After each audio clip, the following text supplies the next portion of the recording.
In 2020, one Robert Alexander was found guilty of defrauding several people of over $1.3 million. His victims thought they were investing in his online gaming company, but when they asked him about their investments, he pointed to Las Vegas, where he'd blown most of their money. Although his story is pretty intriguing, this is not our guy. 3 years after Vegas Rob was caught, the Scottsdale Police Department arrested another Robert Alexander for a similar crime. What are the chances, eh? You're probably thinking, did he clone himself to hide away in a small town but forget to change his name? No, he didn't. And their social security numbers would confirm these were separate fraudsters involved in one of nature's timeless jokes. This Robert Alexander was into a different game entirely. He was an avid golfer and golf businessman, and after several years in the game, he'd invented multiple ways to make golf lucrative for himself. This guy gave life to the idea of a green snake in a green grass. To most golfers, the green is just a patch of grass where they make putts. But to Alexander, it was where he scored his victims, and he'd gathered scores of them by the time the law got a hold of him. Except when you're at a live golf tournament, the vibe on golf courses is generally calm. This is why many easygoing people go to golf courses seeking some quiet time away from the chaotic world. And this makes them prime hunting grounds for predators who prey upon gentle people. So, to a career fraudster like Robert Alexander, gentle people meant easy targets. Whenever he honed in on a prospect, he knew they had no idea who he was or what was coming to them after talking to him. And he had a big charisma going for him too. He could be a good sport if he needed to be, or he could be a jackass if that was what worked with you. Well, they don't call it the confidence game for nothing. However, he wasn't just a snake, he was also a charmer, which explains why Shelley Lamont couldn't see the stop signs before crossing paths with Rob the Robber. She'd been sitting alone at a Cold Beers and Cheeseburgers in Scottsdale when Alexander saw her. And to a man like him, a lonely woman in a restaurant was an invitation for a heist. In hindsight, she must wish he'd never said a word to her, because the moment he spoke to her, he had her trapped. They traded phone numbers and soon began seeing each other. Lamont's mom had just passed away, and that brought them even closer when she knew that Alexander had also lost his mother. In fact, after hearing his story, she thought they shared very similar circumstances. So when he told her he'd lost his wallet on the golf course, she didn't hesitate to loan him $900.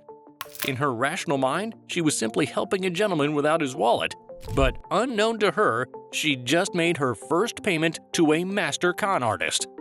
Ordinarily, he could have done serious damage in her head, but in her heart, he was a total savage. For the next 6 weeks after their first meeting, Lamont parted with over $4,000 in unrepaid loans. And she would have paid more if Alexander hadn't been arrested.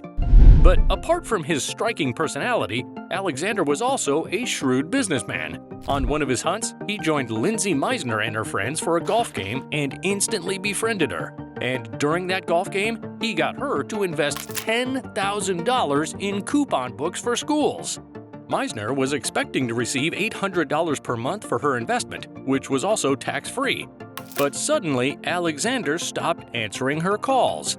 And according to court records, someone else lost $5,000 to these coupons that never existed. Alexander was like a gifted surgeon at his job. He cut deep and clean into purses, regardless of his victim's situation. He didn't even care that Meisner was an Army veteran with a seriously ill child she was caring for. In fact, that was his point of entry. However, the romance scam and ghost coupons were just Alexander's side gigs. He was cooking something more elaborate outside of all that. For his main event, from May through July 2023, he approached everyone who might be interested in a charity golf event. And when he couldn't get them in person, he called them over the phone and told them about this good cause he was promoting. It was a fundraiser for the Wounded Warrior Project, and the money raised from the tournament would go to the welfare of injured soldiers. So naturally, Meisner fell for this. She was super excited to see this lovely man doing something to help her fellow veterans. To sell his scams, Alexander was fond of name-dropping important people and exclusive golf clubs. And he probably had genuine knowledge of those people and places, judging by his illustrious past.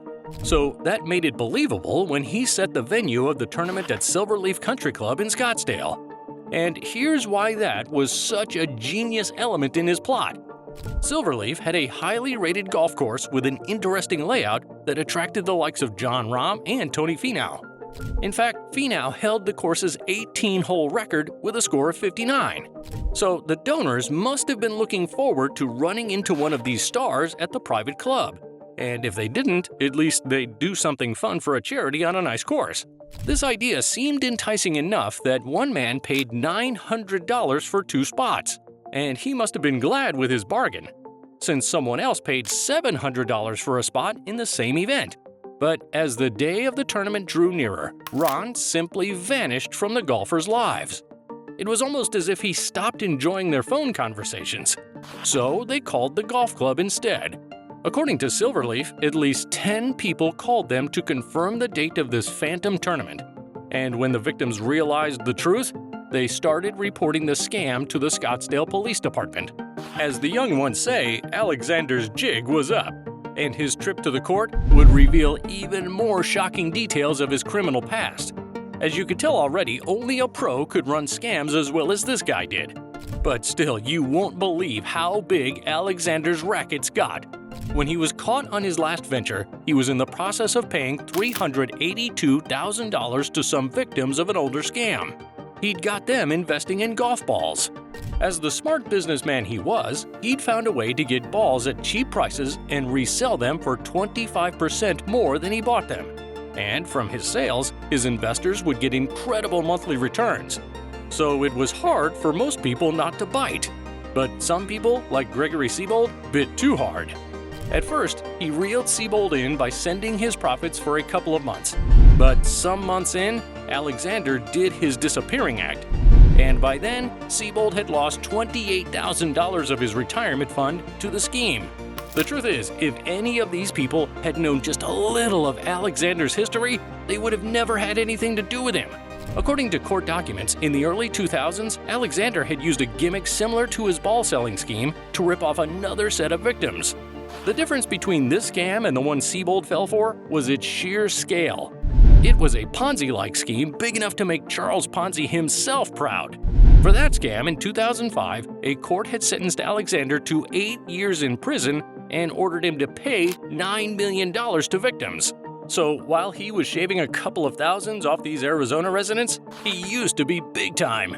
He couldn't have just been harassing golfers on courses back then. To dupe people of over $21 million, he must have at least had an office, probably a business name, and a secretary who worked around the clock. But immediately he got out of the cage for the big one. He went back to doing what he loved. He even had fake names like Rob Anderson and Tim Simpson ready when he wanted to hide his identity. And when he was asked in court why he did what he did, he said he needed the money to pay his bills. But since he was jobless, he couldn't resist the urge to return to hustling vulnerable people for their money. At the time he was caught for the charity golf tournament scam, he was already 57 years old. So you can imagine how much of his life he'd spent in the financial crime industry. The tools of fraud were the only ones Alexander truly understood. As for the victims of his scams, most of them have accepted they won't be getting their money back. But even after he was sentenced to 7 years in prison, a serious question remains. When he's released back into the world in his mid-60s, is there any assurance that he won't do it again? If you enjoyed this video, check out the video on the screen now, or the one we posted below. We're sure you'll like that one too. Let us know in the comments if there's another golf story you'd like us to cover. See you there!